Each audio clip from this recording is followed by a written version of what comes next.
Thank you everyone for gathering with us tonight as we launch the Kentucky Coalition for Advancing Education. My name is Tony Cons-Tatman. I'm the Chief Communications Officer at the Kentucky Department of Education. Each of you have been selected to be a member of the statewide coalition starting today as we look to examine what is working and what we might improve about Kentucky education as it exists today, how we may envision educational opportunities for the next generation, and how we might hold ourselves accountable to the high promise of offering a quality education to each and all of Kentucky's children over the next couple of years. We would also like to thank those of you who are tuning in virtually on the KDE Media Portal and will follow along with us on this important work. Before we get into the particulars, I would like to introduce our Commissioner and Chief Learner, Dr. Jason E. Glass, to provide some opening thoughts for this series of meetings. Dr. Glass is a native of Brandenburg and a third generation Kentucky educator, and has been Commissioner of Education since September of 2020. Please welcome one of the foremost leaders in education nationally today, your Commissioner of Education, Dr. Glass. Thanks, Tony, and it's great to connect with everyone. I'm excited about this, the work that you're about to undertake. I just want to begin with a note of gratitude. We are so incredibly grateful that you volunteered for this and are willing to help us with this important project. The work that you're embarking on is important, and the core purpose of this coalition is to pull together the voices and perspectives of Kentuckians on what they have told us about their aspirations, their hopes, their dreams for our schools and for Kentucky's children and young people. It's our hope that this coalition will generate a report for Kentucky by Kentuckians that lays out our future plans and direction.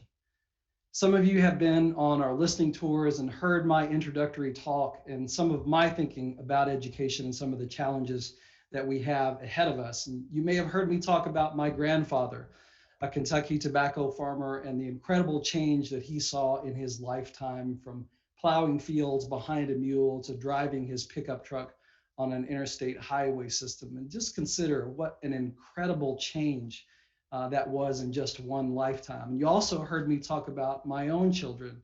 Nora is 9 and Chase is 8, and they attend public schools here in Kentucky.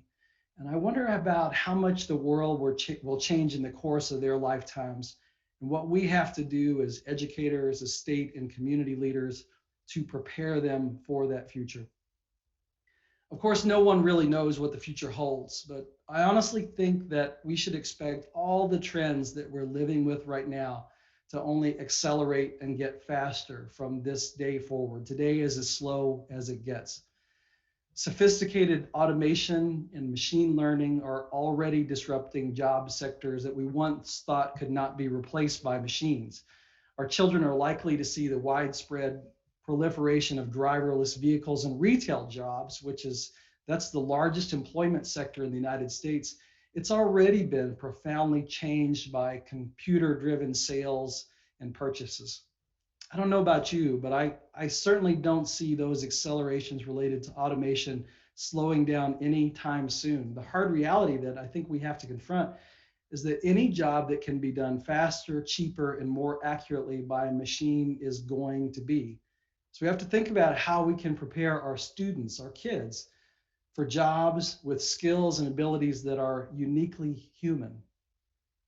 The access and use of all sorts of information is another acceleration that we're experiencing, and it's only getting faster and exploding in ways that I don't think we can even imagine. Just yesterday, I met a friend of mine in Waverly Park in Louisville to do some mountain biking. And yes, there's mountain biking in Kentucky. And if you haven't been to Waverly Park, it's a really incredible trail system.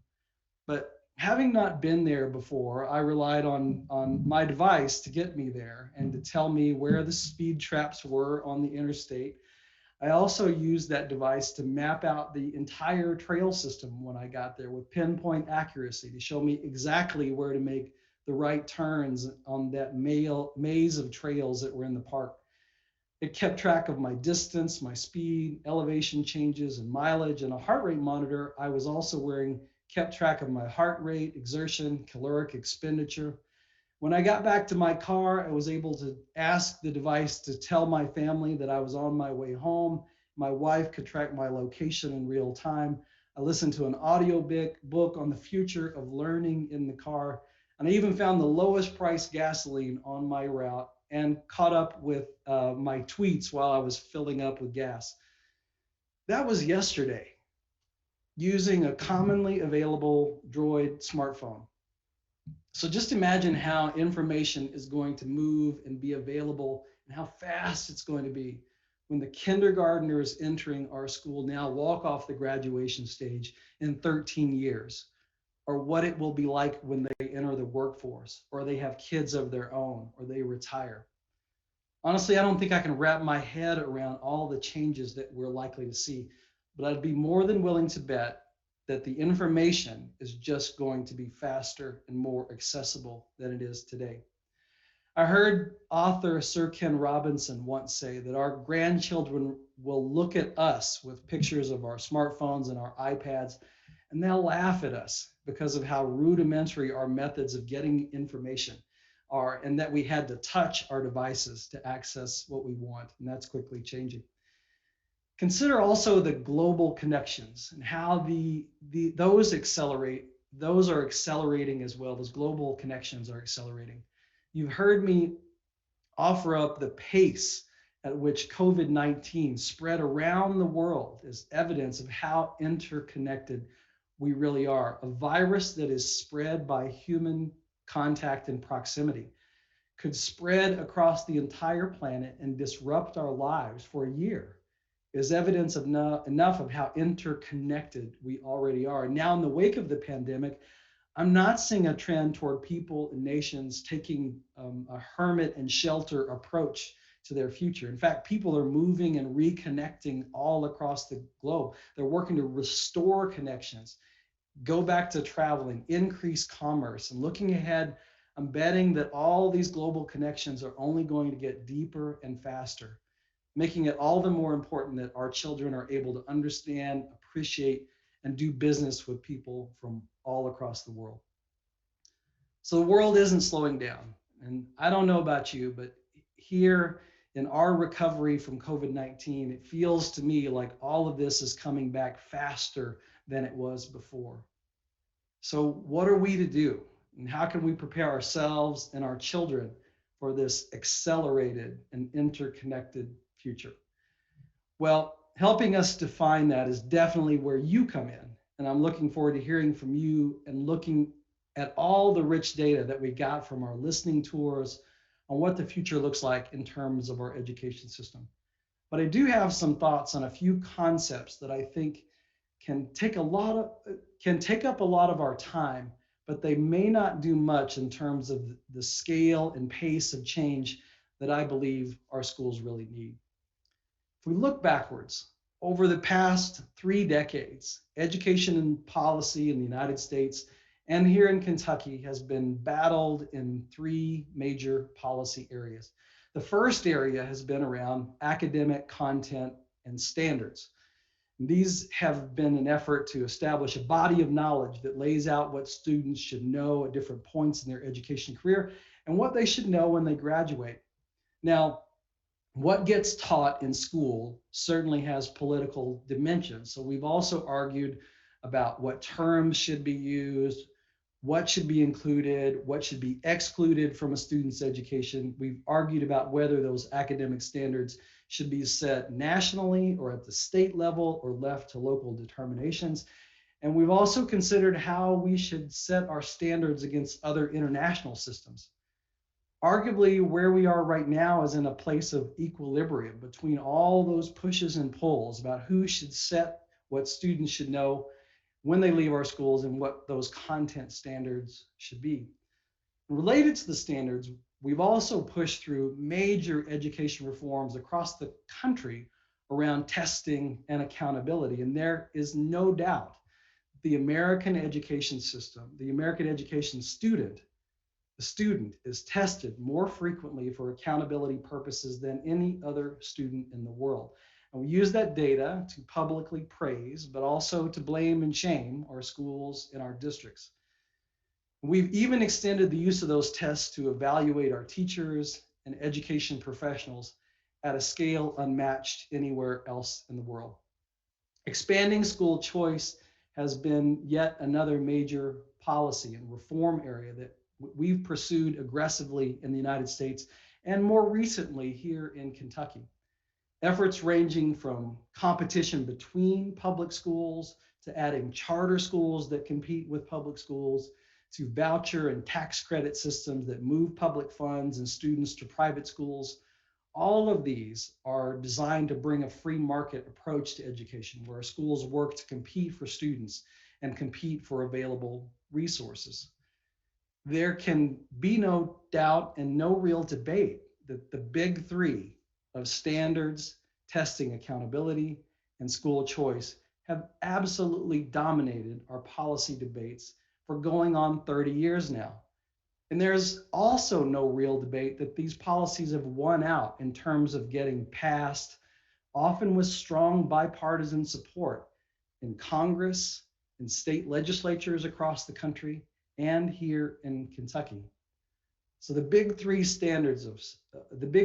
standards, testing and accountability, and school choice, those three have been the central tools that our nation has used to try and create better schools. They've dominated and have been heavily implemented for decades now. But now we also have to ask, have they brought about the changes they promised? And more importantly, do we think that they'll bring about the changes that we need for the future? And now we stand on the precipice of these great accelerations that are happening in our world that really we're already experiencing. And I think we have to ask ourselves honestly, if we invested more time and energy into academic content standards, more into testing and accountability systems, more into expanding school choice and competition, will that really prepare our students for the world that they will inherit? Well, I just have to put my cards on the table, and you can probably already tell I have my doubts that pursuing an education reform agenda of the past is going to make the changes that our children are going to need in their future. So the important question is, if that won't move the needle, what will? I'll be honest, I'm not sure I know the complete answer to that question.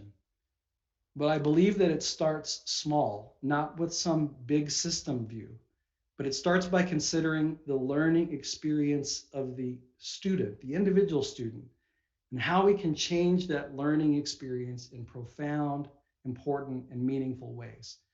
So we may and probably still do work on the big three of standards, accountability, testing, and school choice.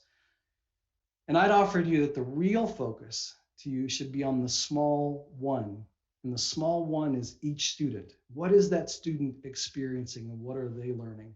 And how can we make that one student's learning experience more meaningful, more authentic, more connected, more alive, more engaging?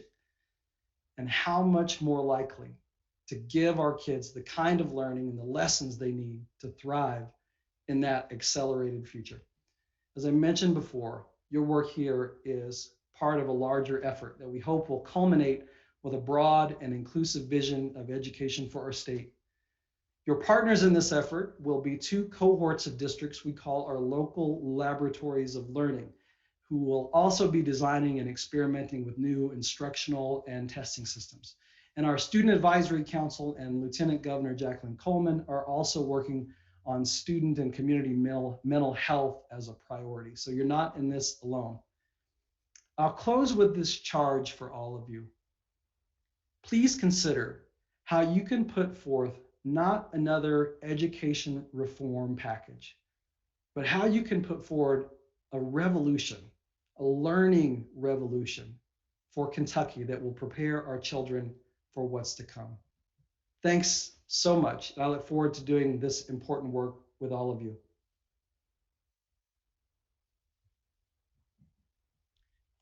Thank you, Dr. Glass, for sharing those inspirational thoughts and intriguing questions and the charge for a learning revolution for the group here today. Good afternoon, everyone. I'm Paul Leather, a partner with the Center for Innovation in Education, partnering with the Kentucky Department of Education in the meeting today and this month. I'm going to introduce quickly our CIE team, who are also here with us, and we'll ask each to raise their hand as I introduce them to you. Gretchen Morgan, our managing partner, will be supporting the agenda in numerous ways today, including moving the slides forward. Lauren Ho, our supporting partner, who will be handling the tech requirements for Zoom, including breakouts. Jenny Poon, our CIE fellow, will be supporting our breakouts during the agenda. Sarah Lynch, learning design and storytelling partner, will be working closely with you in the chat and also will be helping with breakouts. And Donnie Tran, our liberatory code creation partner, who will be our facilitator for today. Donnie has been a science teacher in middle school and high school, having taught in Oakland, California, and Boston, Massachusetts. He has also served as assistant superintendent for academic and professional development at Boston Public Schools and assistant superintendent for innovation in Fulton County, Georgia. Donnie will now share how the membership of the coalition was determined. Donnie? Thank you, Paul, and thank you, Commissioner Glass. As you heard already, this coalition has incredibly critical work to do. In order to bring together the necessary perspectives and voices, KDE and its partners recognize that 3 distinct groups of stakeholders have to be included in this work. First, thinking about critical stakeholders, individuals that must be included and were directly appointed by the department. Interested stakeholders, this group expressed their interest in being included by participating in an open application process. And potential stakeholders, members of the group that might not have been aware of the application process, but have vital perspectives that must be included too. These potential stakeholders were nominated by a sampling of principals from across the Commonwealth. The members of this coalition create the education system as we know it by experiencing it, participating in it, and shaping it through actions and policy. All of these perspectives are critical for this work and this charge that Commissioner Glass has given us. We also want to thank many people. This project has been based from the beginning on the idea of co-creation. In that spirit, we've been inviting members of the Kentucky community and practitioners of community work to co-create this from the beginning. These folks on this list have created outlines, synthesized ideas, shared feedback about everything that you're going to see here today. And we wanted to express our gratitude for that energy and time. You can see many KDE staff on this call today who will be here to listen and learn and support.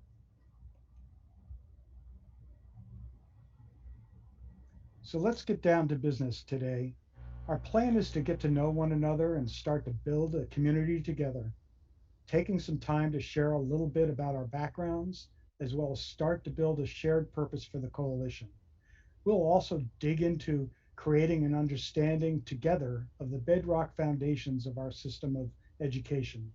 One way we will do this is to create an experience map of how we as stakeholders have and continue to engage with the educational system.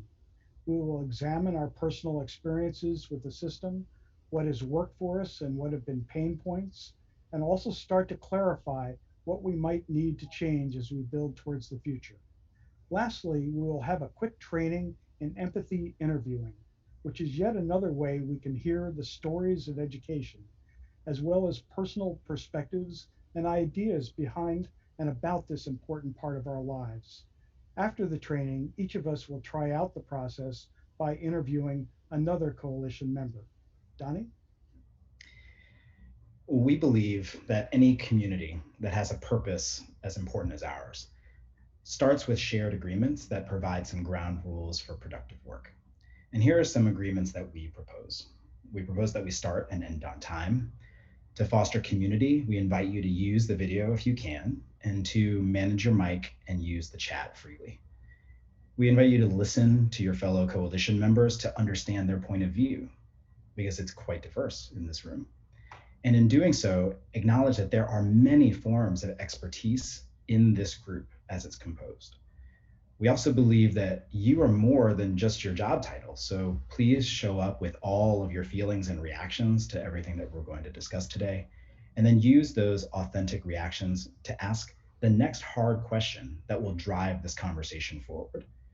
Stay present to do this work together. And while doing it, as Dr. Glass mentioned, we invite you to dream boldly and start that learning revolution here. We invite you right now, because we do want to be interactive and co-created from the beginning. There's gonna be many times when we're gonna be doing work together. We invite you right now to choose one agreement that you think will be important to deliver on the commissioner's charge. Please put it into the chat.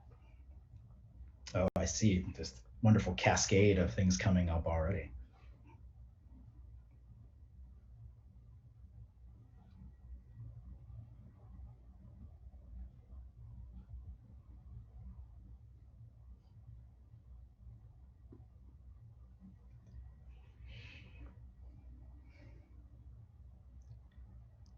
I can already tell that these are our people. These are the bold dreamers, the hard question askers, the full selves that are showing up to this kind of work. Amazing. Thank you so much for that. There's going to be many other opportunities to engage, and this is just the start. And so let's actually move into fulfilling that function of building connections with each other. So to help us collaborate more effectively, we will be using an online tool called Padlet.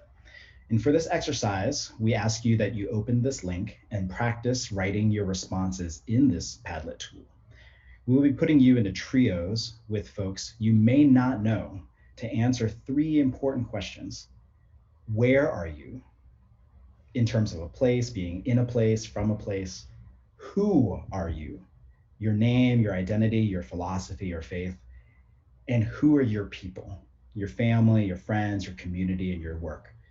Please help each other figure out Padlet and make notes for one another if needed. Most things can be done just by double-clicking on the screen, which will create a little note for yourself.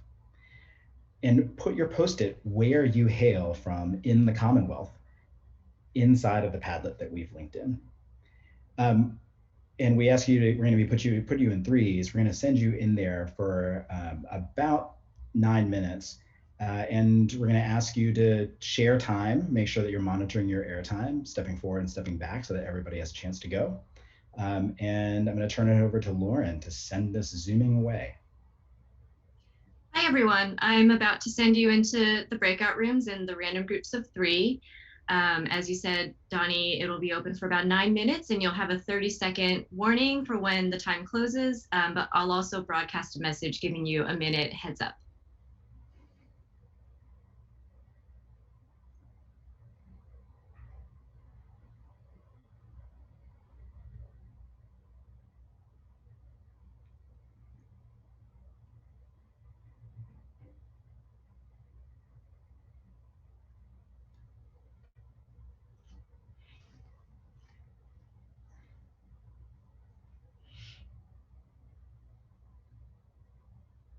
Let's see.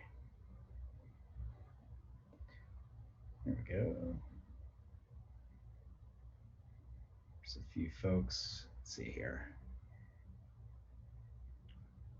Abby, Michelle, Travis. and Travis.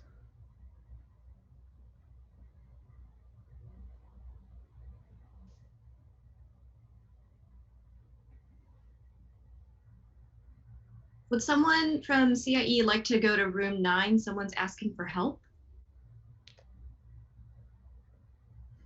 I can also. You can send me. Okay.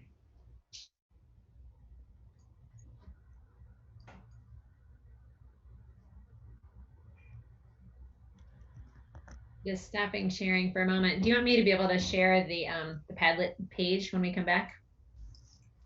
Sure, it is populating. People are I know populating. it is.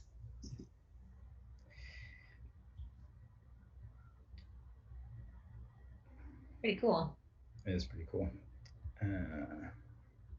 So I think, is the broadcast person in our space now, and are we still broadcasting? There's the webcast. Great, thank you. Just wanted to make sure.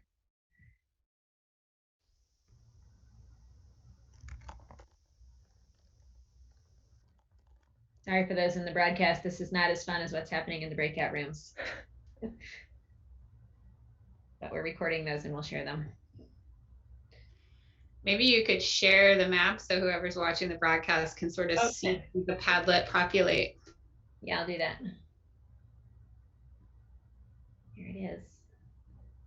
Kind of cool to watch it grow. We're going to need a bigger map.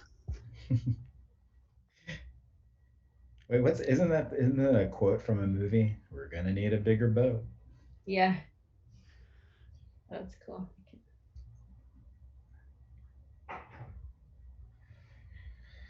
I just broadcast everyone. Yeah, it's so fun to watch this. So it looks like we're good on time now, right? Mm-hmm. We're back in. When I was a kid, I used to like to play this space shuttle simulator game because I really wanted to be an astronaut. And the way that it worked is you're always trying to stay inside of this like glide path down, and one slight error, and it was just a fireball. And that's what I feel like we're in right now. We're just in the glide path. That does sound like Star Trek, Donnie. That's right. That's right. Hey, can y'all send me to one of the breakout rooms? Yeah. Yeah.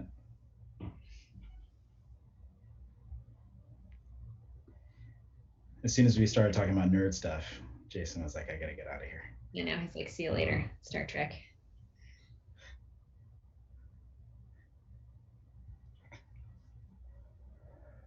Hey friends. We got your notice about recording the breakout room, but nobody in our room has permission to record. Is there like something you need to do to give us recording permission? Yes, 1 second. I'll give it to you. Okay. Thanks, Karen. Hey. Oh, it's I think just give it to everyone. I just got a text from somebody in a breakout. So Okay. All right. Okay. thank you.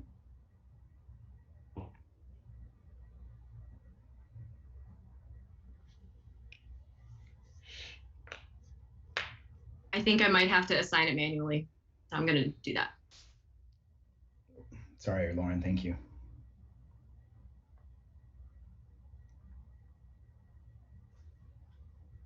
She's a pro. There's always something new. Okay, I can't assign it to people while they're in breakout. Okay. We'll have to ensure that for next time. Yeah. That's okay. I mean, for all the other groups, you know you have a designated person already in them. I think, yes, right? They all the anchors are in there. So once they're back in the main session, I'll be able to do it. Yeah. That was my oversight. So just that one group did not have an anchor? Is that what you're saying? No, each group has an anchor, but I have to give permission to the anchors to record while they're in the breakouts, but I can't do it while they're in there. Okay. Yeah. So my apologies. No, I don't think that's your fault. I think that's likely my setting mess up. Well, the good news is the heart of these conversations are all being tracked in this really fun Padlet.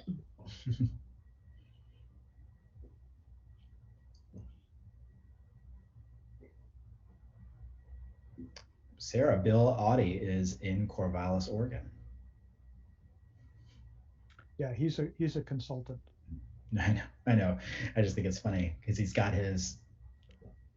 attempting to follow directions, and his note is as far west as you can go on the Padlet.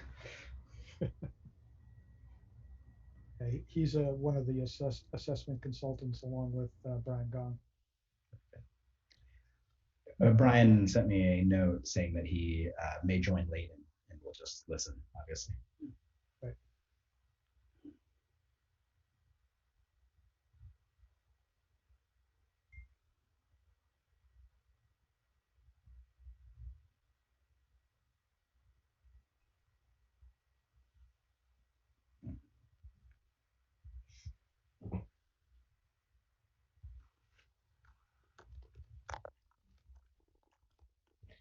really can't see the eastern part. Bummer.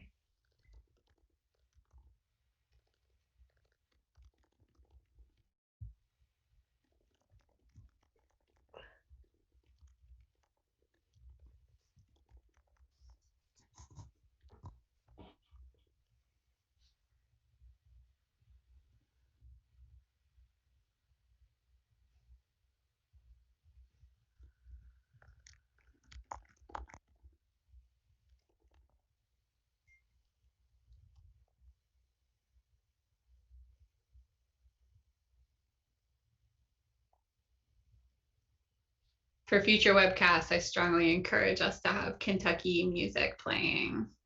I mean, I could quickly locate my morning jacket, but that's like my feedback for the webcasters.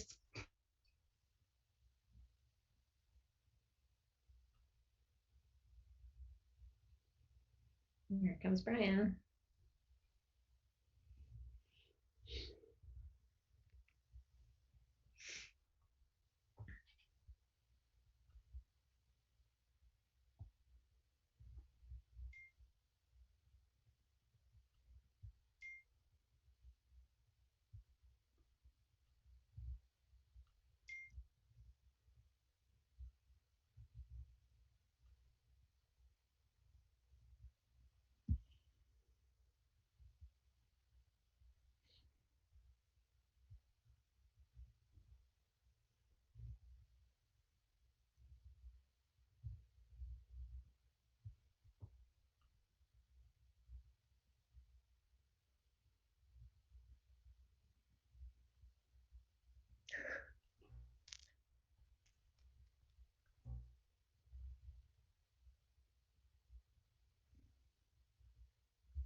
Welcome back, everybody. Thank you so much for populating the Padlet. We recognize that this may be folks' first foray with this tool, and also that there may have been some issues sort of getting around the screen. But as I look at this, I'm just struck by the amazing breadth of experiences that this group represents and its distribution across the entire Commonwealth. So thank you for engaging with that. We will be using Padlet again moving forward. So we wanted to give just a quick space here for just to check in about process. How did it go? Did you get a chance to know each other a little bit? You can either put that in the chat or feel free to unmic or unmute yourself, excuse me, and share out to the group.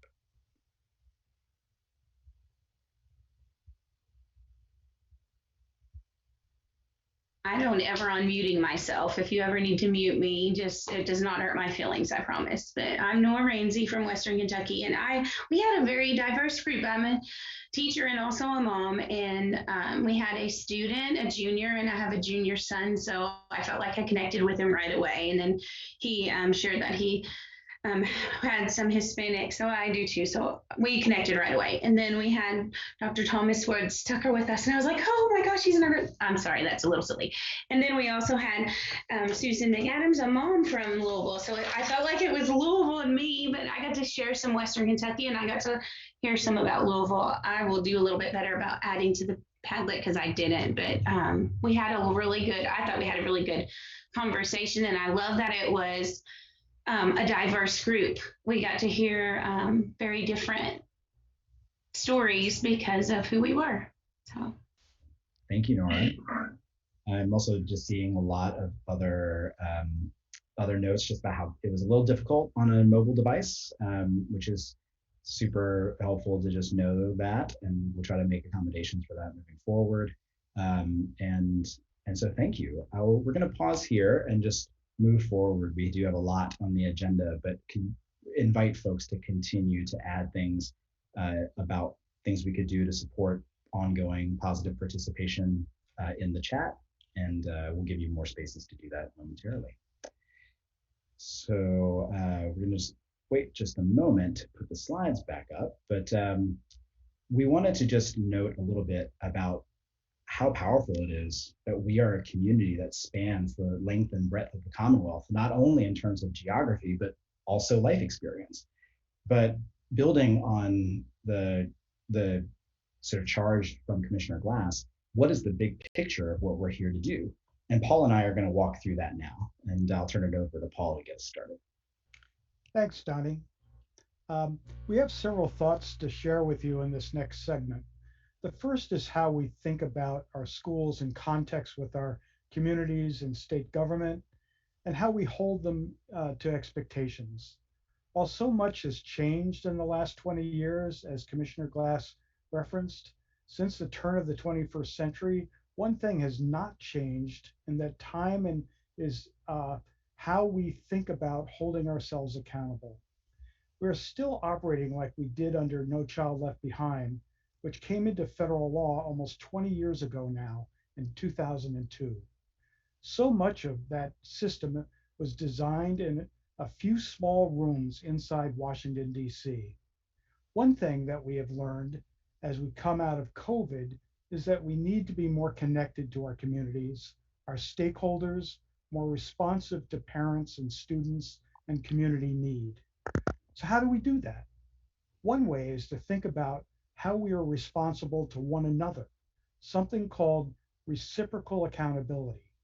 As Richard Elmore, a very well-known educator, once said, "For every increment of performance I demand from you, I have an equal responsibility to provide you with the capacity to meet that expectation.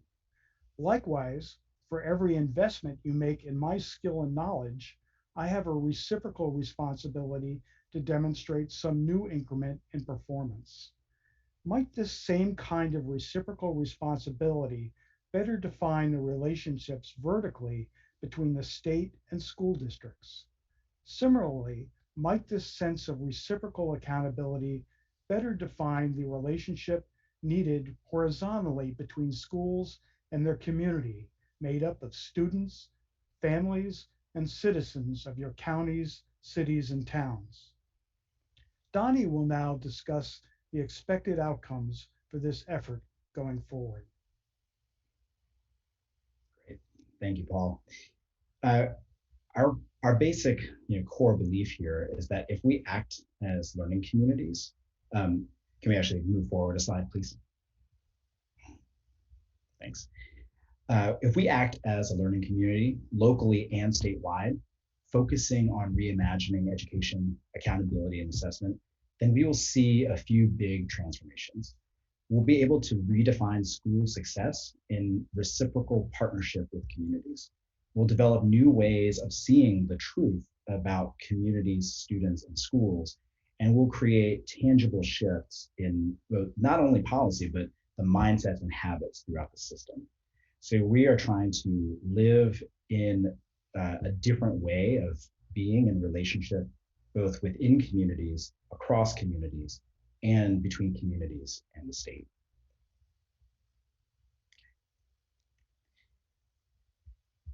So one of these big questions that we want to try to think about here in this group is, what does it mean to look like, what does it mean, to be in reciprocal community? Paul made it clear why reciprocity matters. And we believe in modeling the kind of community we want to see between families, schools, and communities. So we ask you to consider this question now. Like, what would it look like if we are in reciprocal community here inside of this coalition? Not outside, not between yourselves and your communities, but us as a community. We're asking you to reflect on this for a moment and then put one sentence into the chat. What will it look like? What will it look like, feel like for you?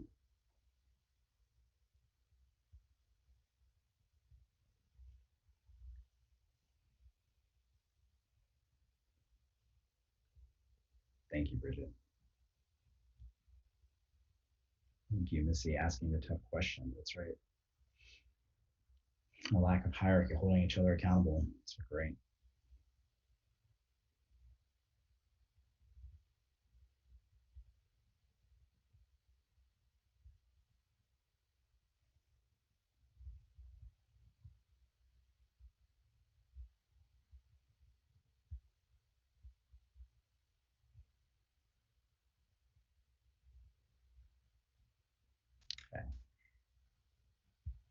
So this is great, Donnie. And as folks continue writing in the chat, let me share that we have representatives here today from a group of districts that will be serving as local laboratories of learning. After the coalition has completed the first several phases of work, these leaders will be looking to bring a similar process to their local communities. These include the following districts who will begin this fall: Allen County, Fleming County, Frankfort Independent, Jefferson County, Johnson County, Logan County, and Shelby County. Later in the year, leaders from Berea Independent, Boone County, Bullitt County, Corbin County, Mason County, Marshall County, and Metcalfe County will begin their local processes. Let's now turn back to the larger narrative. For planning purposes, I'm going to describe plans for the major activities and meetings for the next few months, so please mark your calendars. Phase 1 has already happened for the most part, a series of listening tour sessions across the state led by Commissioner Glass. Phase 2 includes the launch phase for the coalition, today being our first meeting. There will be a series of 5 virtual meetings happening in total, each at the same time, 4 to 6 p.m. Eastern on the 5 Tuesdays in June. At the end of June, we will establish working committees that will work in July online and mostly asynchronously to develop 2 reports, one defining the current state of Kentucky education and a second describing the future state of Kentucky education.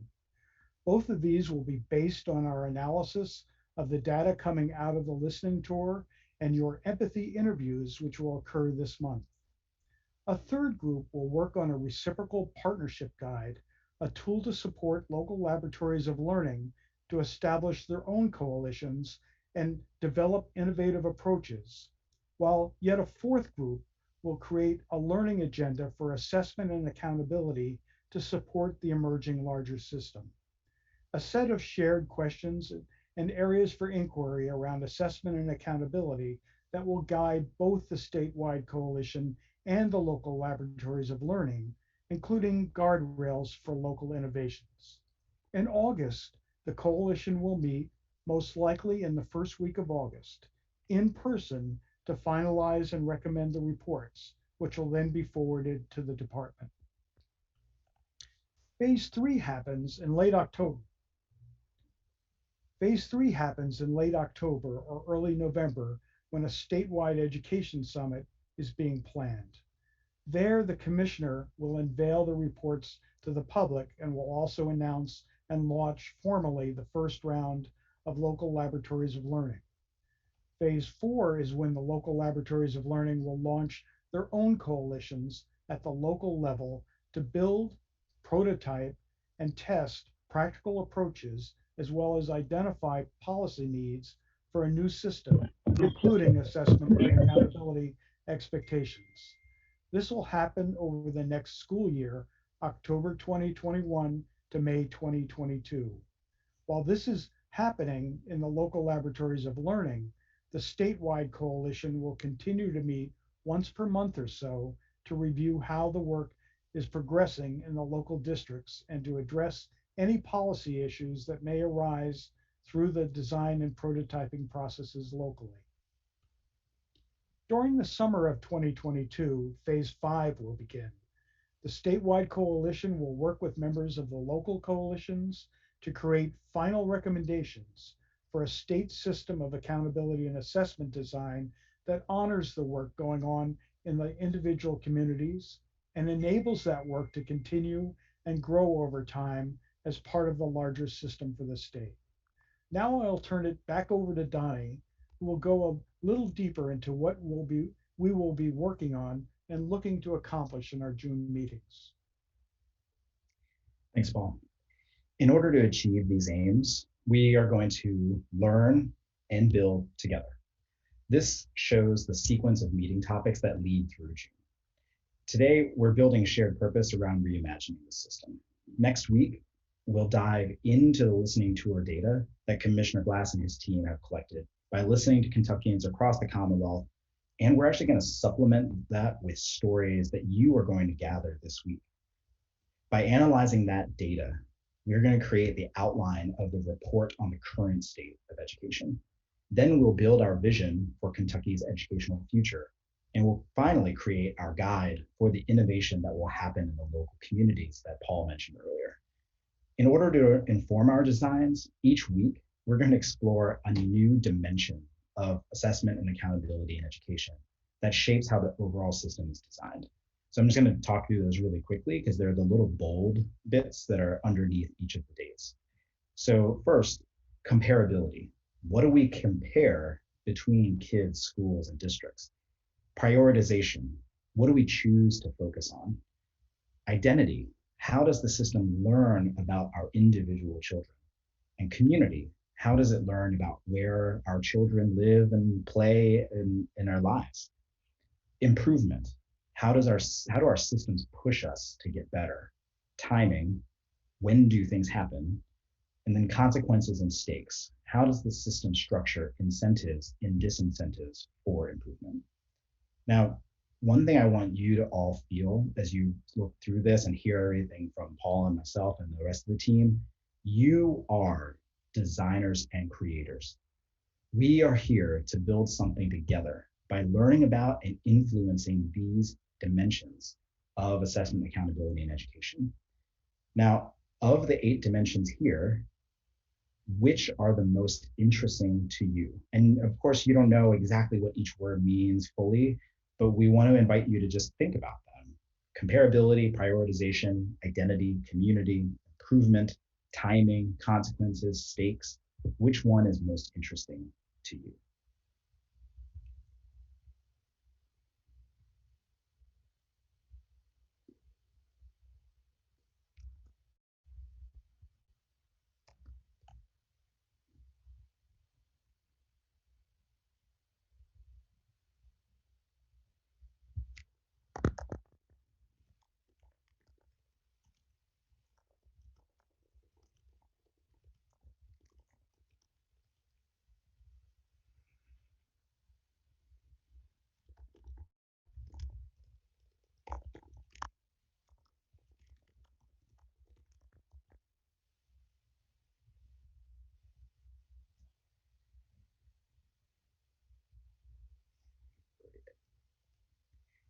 This is so helpful. This is incredible sources of data here just by itself. So thank you for sharing the things that are speaking to you as a member, a designer, a creator on this team. Continue to consider that as we move forward. So if we can move to slide 22, this is the structure that we're going to be using over the next few weeks of our time together. As a coalition working to model and create a reciprocal community, we will be using the design thinking process to create new systems for assessment and accountability that will help us realize our vision for education. The design thinking process starts with empathy, then moves into carefully defining the problem. Then from that clear shared definition, you ideate or brainstorm ideas, and then you build prototypes that you then test. We're not going to dive deep into this now. We're just sharing it with you as a frame to say that we're going to be using this design thinking around an important process, an important question. So we can advance to the next slide. We really are here to consider what might a learner-centered education system look like, and what does the current system need to do differently? And so those are the 2 motivating questions that are going to drive us through those hexagons from empathy to definition, ideation, prototyping, and testing. But to begin, we need to start by mapping out the experience of the members of the coalition. We acknowledge that students, family members, teachers, school leaders, community leaders, district leaders all experience the system differently.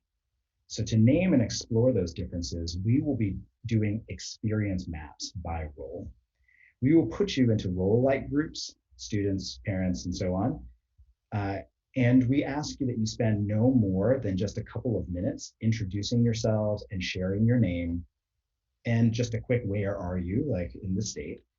And then there's a series of questions across the top of the Padlet.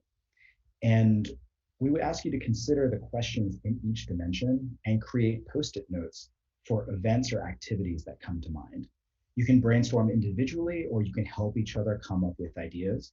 But I do want to note that you do not have to agree. We all come in with different experiences and perspectives, even if we all share the identity of being a district leader or being a teacher or being a parent. But you need to speak your truth, and all of that data will just be in these columns for each of those dimensions that we talked about earlier. And so again, just like last time, we invite you to help each other. If Padlet's becoming, a little bit ornery, then that's okay. Just help each other add new notes and share ideas accordingly.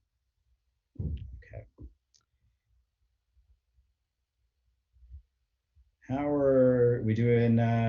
So we have about, I'm going to say 14 minutes. This is going to go quick. Okay, so we're going to have about 14 minutes to just jump into this process and really start to just pull out ideas, okay, and pull out your experiences. What do you experience as you engage with the system? All right. And Laura.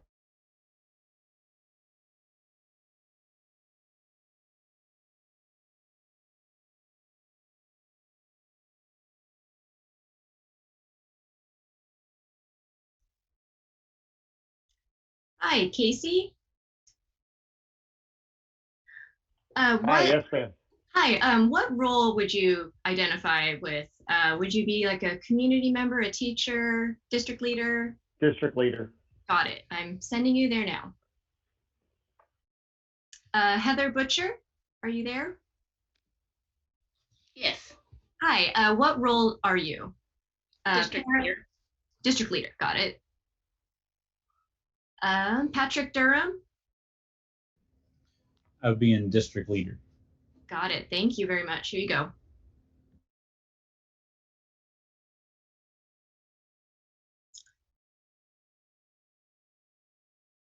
And Commissioner Glass, are you there? I am. Can you hear me? Yes, I can. Where would you like to go? I think you might get to move around a bit. Yeah, just send me to any room where you're a little short of people. All right, sounds good. I will put you with family member. Great.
If you are recording, you can actually stop recording now, press pause, and you'll, awesome, thank you.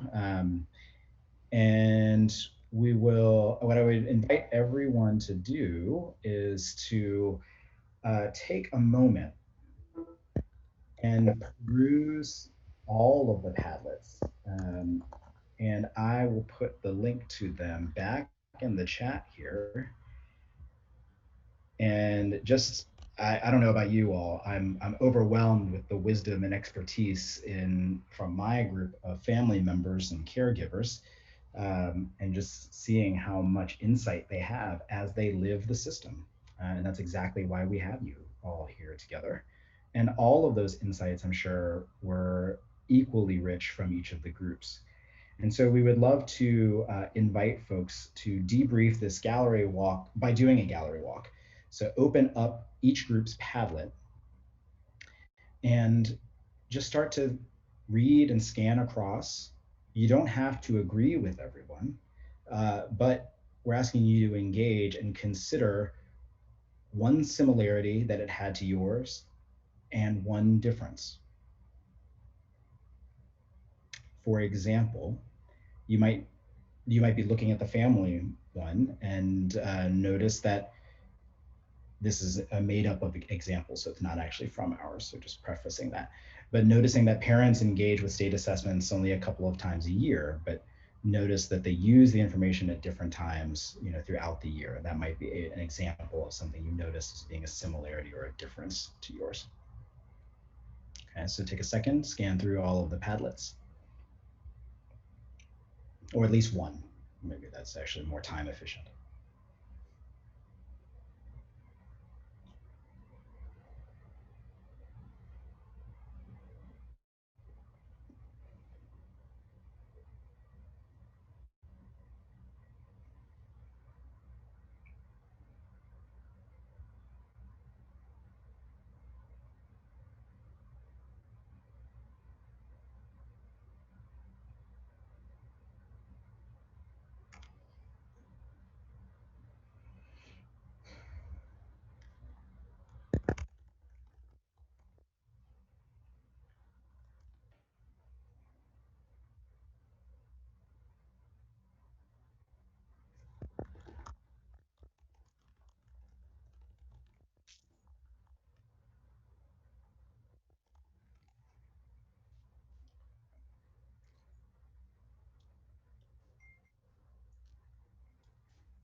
Thanks, Lindsay.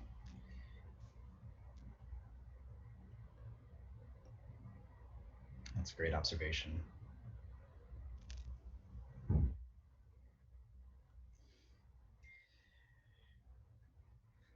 Judith, I think you're doing great.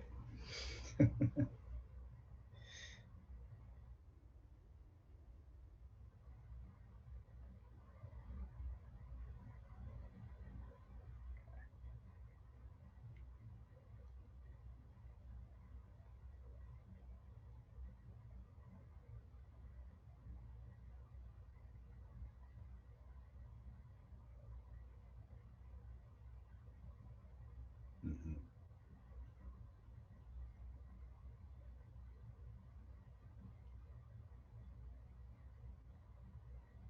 Yeah, so there's a lot, I think the conversation definitely in many groups, it sounds like it may steer towards timing and uses for improvement. And that's consistent with what people put in the chat before around which of the dimensions seem to speak to them. Improvement came up again and again. All right.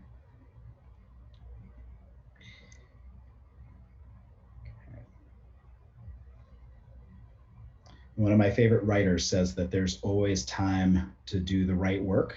And yet I always find that there's never quite enough time to do everything that we want to do. And so I will usher us forward into the next part of this conversation, because we have now experience mapped. We now understand how we intersect with the various parts of assessment and accountability, these dimensions. And we now need to build a toolkit. And we're going to build a toolkit around a way of engaging with people and understanding their stories beyond just ourselves. And so we are going to understand, our aim is to understand the stories of an even broader slice of the Commonwealth than we have in this room, because we're going to utilize your networks to continue to outreach to people and understand their stories. And we're going to do that through a process called empathy interviewing. And so if you can go to the next slide, we're returning to this diagram, and we're going to deepen our focus on empathy and empathizing. The data that has come from the listening tour is a critical way for us to empathize with the needs of Kentuckians, but we believe that this group represents a powerful way to even engage a larger group of people. Remember what we learned from asking in our very first small group activity. We asked, who are your people? And we're going to learn about a technique to understand people's experiences and stories with education so that we can clearly define the problems that we're going to solve for. And because of who we have in the room, there are stories that you have access to that other members of this group do not. And so we want to make sure that we honor that and bring that into the room through this empathy interviewing process. So we are going to walk through a template that we have used in a number of settings, but with questions that are specific for this team. And so we're going to put that into the chat and ask you to click on it, and it's going to ask you to download or create your own copy. Okay. I'm just going to give people 2 seconds to do that, as I know that phones and Google Docs sometimes don't play well together, and hopefully computers will allow folks to do that. We will be sharing out the document to the whole team after, but I'm going to move forward because I know that the key here is to have a chance to practice this skill, because it's more difficult than it seems. So let me go into this template. Your job is to gather stories. Oh yes, we are clicking on a link. Sorry, Susan. Your job is during this process is going to be to gather stories that other people haven't heard yet about education. Where is their joy? Where is their pain? Where are their good feelings? Where are their bad? This part of the meeting is going to empower you to gather that information from your networks across the state. An empathy interview is at its core, and if you remember nothing else, I want you to remember this. It's asking people to tell you a story. You want to hear things like, one time I had a conversation with a teacher and I said this, and then she said this, not, I think that parent engagement should look like these 3 things. One of those is a story, the other is an opinion. You want people to tell you about how they felt and what they experienced, not about their opinions about issues. When you hear people's stories, you will need to make their stories and identities anonymous when they come back to the coalition. And so this document walks you through how to do that. The second part of the template gives you guidance on how to introduce yourself and the project. It's just a couple of sentences about, that speaks generically about this work. The third section shows you sample questions and a place to take notes. Can we scroll down to that, Christian? Thanks, all the way down to the question parts. Thanks, that's perfect. Notice something about these questions. They are designed to ask for stories, not opinions. And you'll notice that each of the questions aligns to one of the dimensions that we were talking about prior. And so as you're thinking about who to interview, you can choose one question, or you're likely to only get to 1 or 2. And so select the ones that kind of most interesting and most aligned to the person that you're talking to. So we want to pause for a moment and model for you what this is going to look like. And so we're going to do a quick fishbowl exercise, and I'm going to ask my colleague Gretchen to join me in the circle here, the circle of facilitation. And I'm going to ask her one of these questions, and then I'm going to model what it looks like to ask follow-up questions. And I'll even show you a little bit what notes look like. Gretchen, are you ready to go? I'm ready. I think I'm even unmuted. Or you are unmuted. That's great. Excellent. And this is not, we have not rehearsed this before because I wanted to model an authentic attempt. And even though Gretchen and I have done empathy interviewing a number of times before. And I'm going to do the first one. So Gretchen, thanks for doing this with me. I'm working on this project with and alongside the folks at the Kentucky Department of Education to help think about people's experiences with learning, schooling, and education. I'm wondering if I can just ask you a couple questions. I'm going to ask you to tell me some stories. Sure. Is that okay? Yep. Can you tell me about the last time you got information about your child and how he or she was doing? So we are approaching the end of the school year. And so I just got, actually a couple of days ago, an end of the year kind of written piece from my daughter's teacher. She's in 7th grade.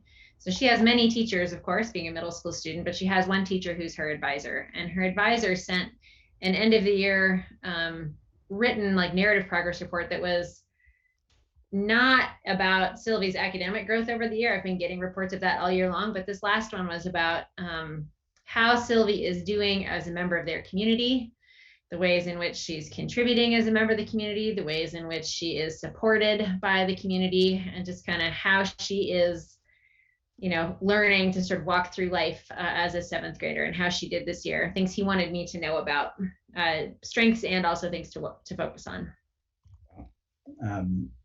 What was the experience like of getting that kind of report?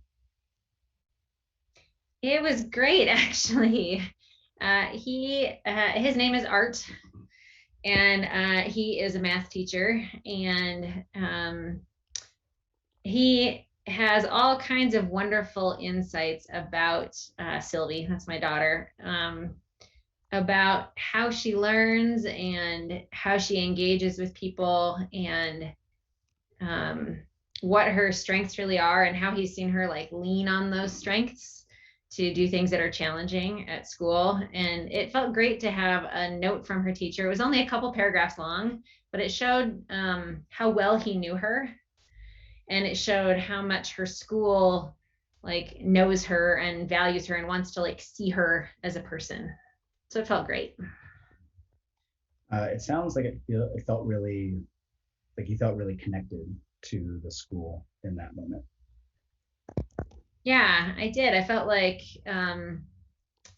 Art was making an obvious effort to be in relationship with not just Sylvie, but also with us, you know, with her family. And lots of times that hasn't been how communication between school has felt as a parent with either of my kids. And yeah, it felt really good to have him, you know, like extend a hand to us as families to bring us into conversations I'm sure he's had with her lots of times. Yeah, and when you say that it doesn't always feel that way, what does it usually feel like? I've definitely been the recipient of like progress reports that have a gigantic list of learning outcomes, like a really long list of really small granular learning goals. And I know that her teacher or my son's teacher has taken a long time to be like evaluating their work and evaluating their progress, and has given like little score by score by score by score by score things on these really discrete academic outcomes. And I can tell there's a lot of work that went into creating that progress report. But when I read it, like when it's sent home and I take a look at it, you know, it's like more than my kids and I really can or want to make sense of together. And so we just kind of look for the overall trends, like, hey, are you basically, you know, in the on grade level column? If you're not somewhere, where is that? You know, that's kind of what we look for. Great. Okay. So that is an example of how an empathy interview starts. An empathy interview usually lasts about 20 minutes because you end up asking a lot of follow-up questions. So just to narrate, first of all, we should all thank Gretchen. Sorry, that was like a terrible thing to do. Just like pivot over to it. Can everybody get like a little hand wave, emoji, explosion? Thank you. Thanks to Gretchen for that. And so Empathy interviews usually last about 20 minutes. You ask a lot of follow-up questions. Just to name what I did in my conversation with her, and I'm putting the notes that I took in here so you can see them. I asked follow-up questions just about how she felt. Like, how did it feel when you got this great report? How did it feel when you got something else? I was not asking her to give me a ton of explanations about how she wishes it was structured.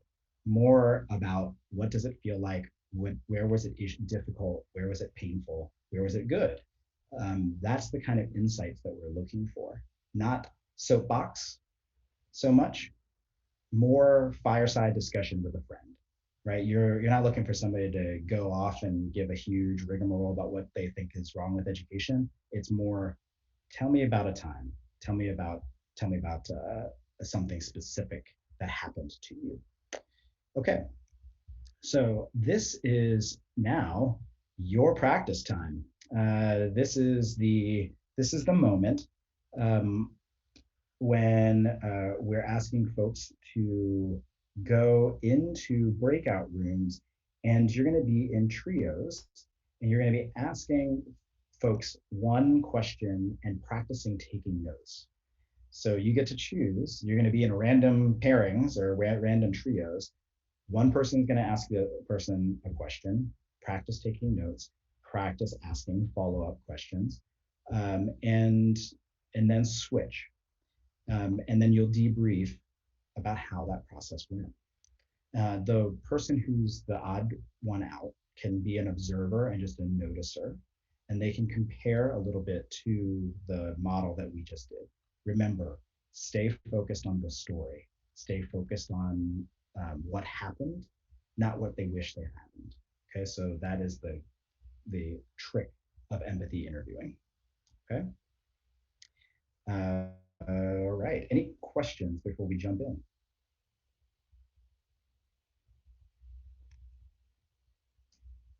Donnie, how long would you like the rooms to be open? We are going to do 20 minutes. Got it. I'll open them right now. The best way to do is to try. The best way to learn is to try. So just give it a spin.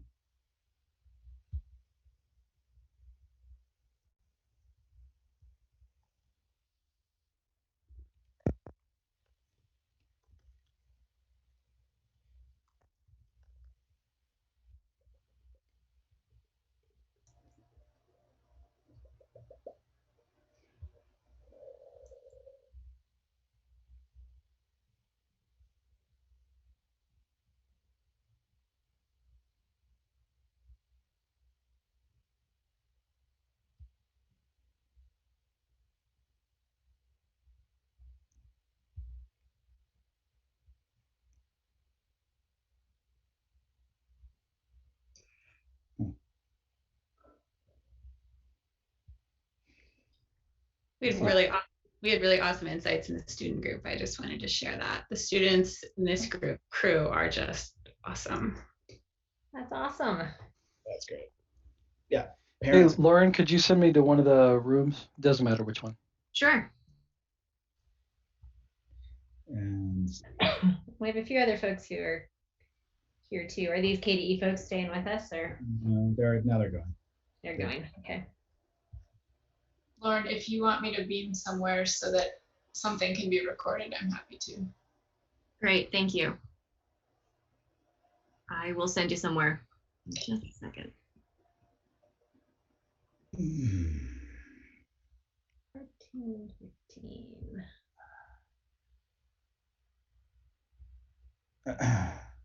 Well, pretty good on time. What are other observations?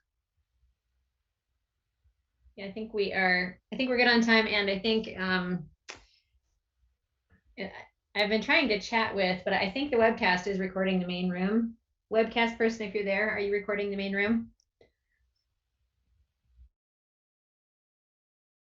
Perfect. That's what we thought. Just trying to make sure as people come back from recording in the breakouts, sometimes they're like, should I keep recording? And I was like, I don't think so, because then I think we're going to have like 10 recordings. I think we already have the one. Great. Based on the Padlet for a number of the groups, it was, they definitely got into it, and they definitely engaged the issues. And the district leaders actually had a conversation about what they were seeing from everyone's responses.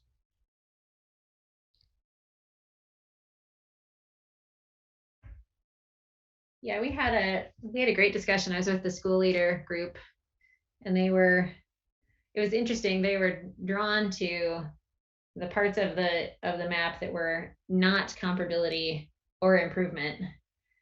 And I was like, okay, so really, what do you want to say about those things? And they're like, well, and they had a lot to say about comparability and improvement, but it took us some time to get into there. They also had a good discussion, which I'm sure we can share out in the recording, about under improvement. There are some resources and supports available from KDE to help people with kind of improvement planning and stuff. And some of them said, I'm taking advantage of that. Those folks are coming next week. And others were like, I don't know if I feel comfortable inviting those folks. And so we talked some about,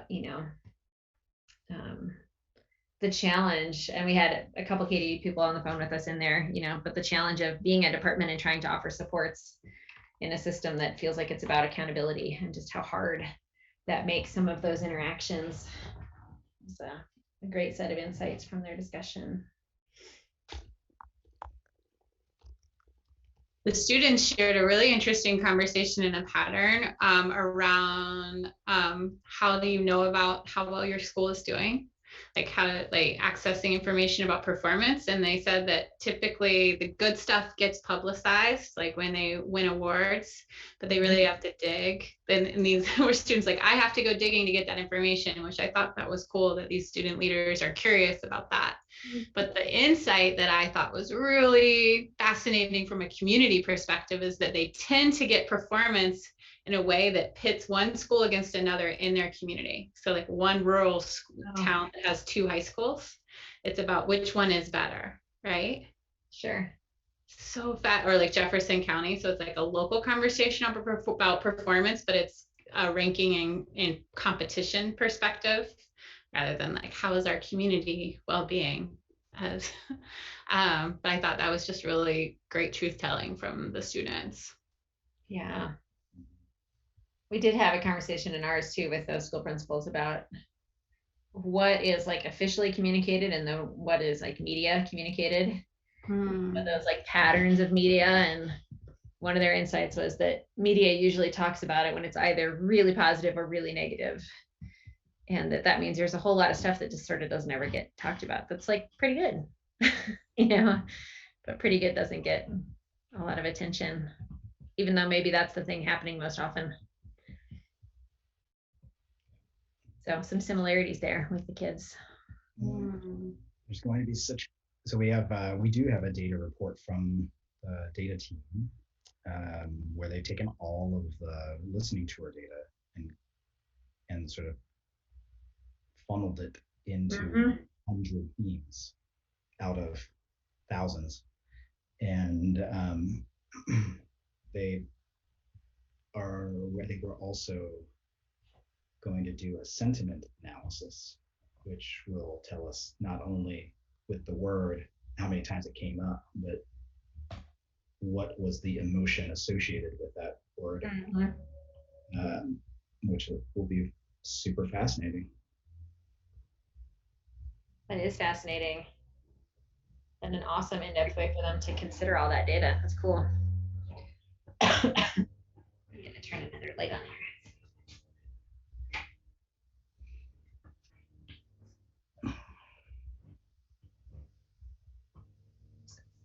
I'm gonna mute myself to the large engine noise. Sorry. You're doing a great job, Donnie. It's a big machine to push forward, moderating and also keeping your cool. So I just want to give you that recognition on the record as we webcast out. You're Kentucky. No, I appreciate that very much.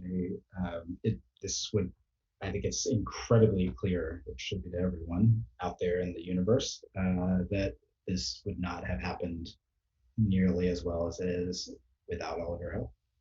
So, thank you.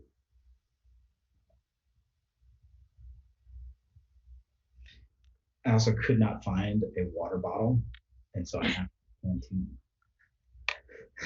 It's so adventurous. Background. Awesome.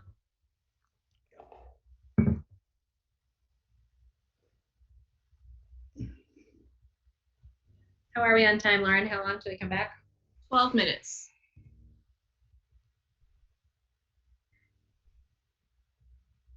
I might go off video and mute myself and just give a pause. So Yeah. we don't stare quickly. I'm going to do the same, actually. I'm just going to shake it out.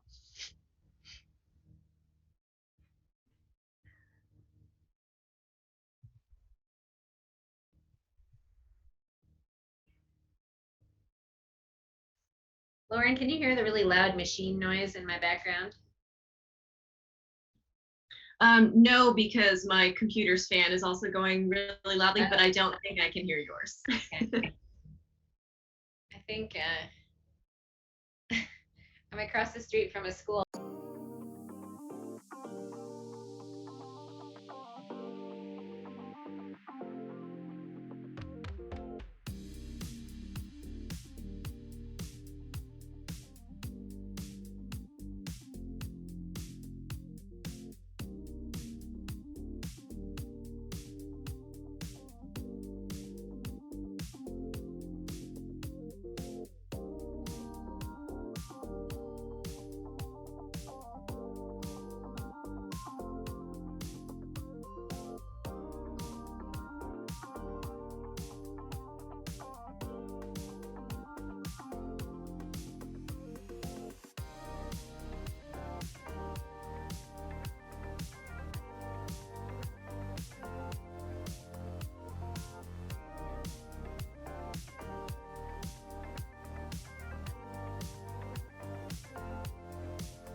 Welcome back, everybody. You can actually now press stop when you're recording. We'll be sending out to those folks who did record, we'll be sending out instructions on where to upload those. Thank you for helping us live into our values of transparency. I'm sure that was not enough time, but I'm sure that you had a very interesting interview, insights, and not only about education as people experience it, but also about the process of empathy interviewing. And so that's what I'd like us to just quickly share out one or two insights about right now, not about the experience with education, more about the experience of doing the empathy interview. Did anybody have anything they want to share with the whole coalition about what they learned about the process of empathy interviewing? Yeah, I don't mind jumping in. Thank you. I think oftentimes when we're listening to someone speak, we maybe are not necessarily actively listening. And I think starting with that one question and wanting to have, you've got to have some additional follow-up questions. In order to do that, you've got to actively listen. You've got to pay close attention and really try to think deep and focus in on what could be another avenue for discussion and another piece of another question. So I think and you have to put everything else aside. You've got to focus directly on that individual and really try to pinpoint what they're saying and come up with those follow-up questions. Mm-hmm. I appreciate that, Contessa. That is a huge part of it, is listening and really deeply listening, and also hearing for emotion and experiences. That's the kernel, the depth of where you're trying to go with empathy interviewing. Thank you. Do we have one more insight that people want to share?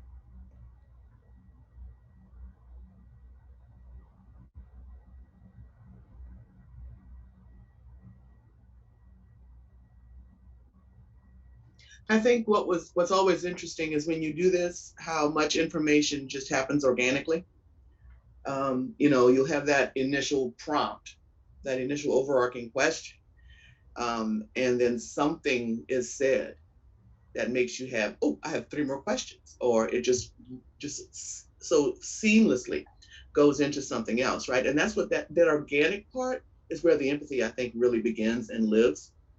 Because if someone says, when my child was in high school and this happened, and let's say you have a child who's heading to high school next year, right? And you go, oh, wow, that could possibly happen. So now I'm relating to this person, and organically, miraculously, the next question pops in. Absolutely. Yeah, it's following people's stories uncovers a lot if you give yourself openness to do that. Thank you, Penny. Alfonso, I see your hand up.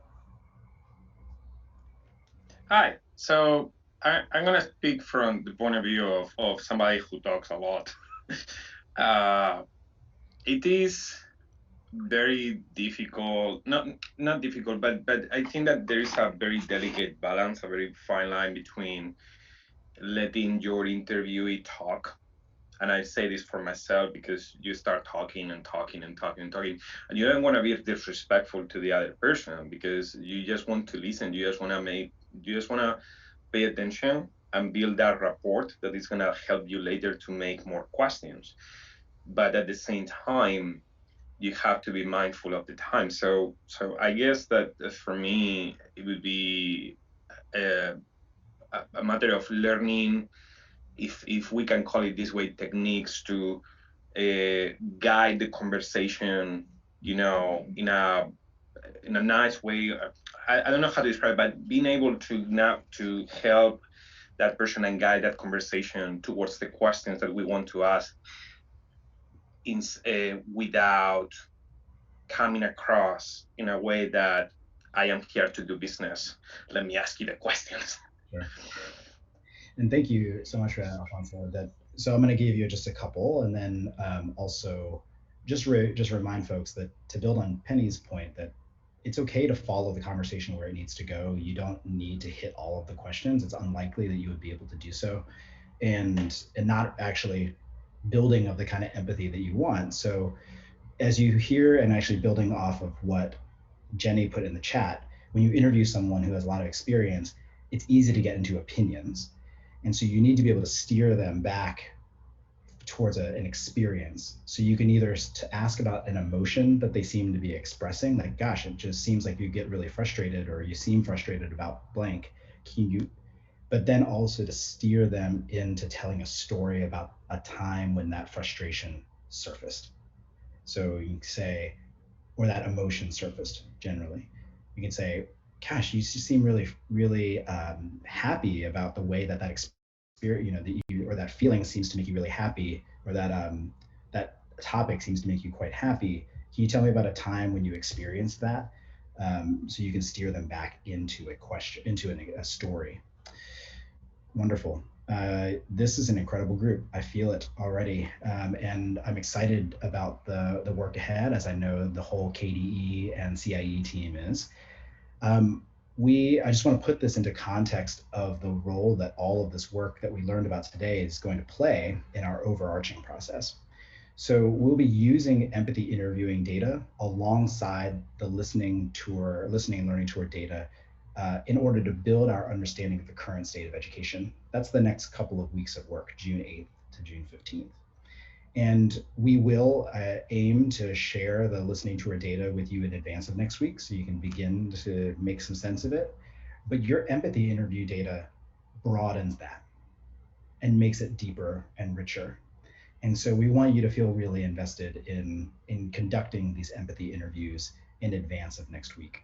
And so we also hope that you can see how we're building the mindsets and skills of being a reciprocal community by engaging and involving you in this data collection and sense making and co-creation process. So thank you for engaging in that learning today. And I want to zoom in quickly to the next steps and make it quite concrete and clear. We'll send you the form again via email to the email address that we've got for you. And if you read through it, it gives you some step-by-step instructions, as you probably saw. And you only need to choose one or two of the questions to be the anchor. Choose somebody who's in your network who you think their voice is really important to the kind of conversation that we're having today. And you'll be emailing those to me. My email address is embedded in the form.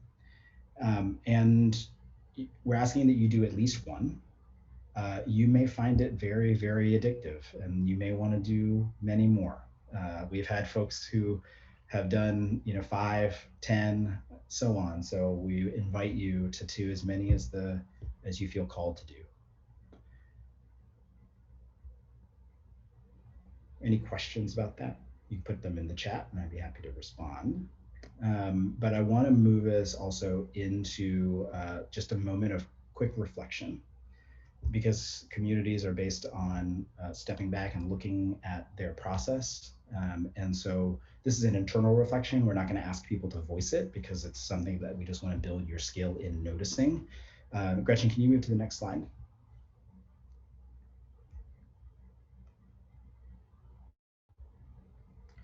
So one thing that we want to notice, especially in a really powerful reciprocal community like this one, we want to create space to reflect about participation. Because we represent different perspectives, different ages, different parts of the state, we want to invite just a moment to consider whether or not we all equally engaged. What was your level of participation? Did you create space for other less heard voices? Did you make your voice heard if you were more quiet? And just to reflect for a moment on what factors influenced your choices. So again, we are not going to necessarily share out. This is for you to just consider as a participant and a creator of this community. How did we engage in what ways?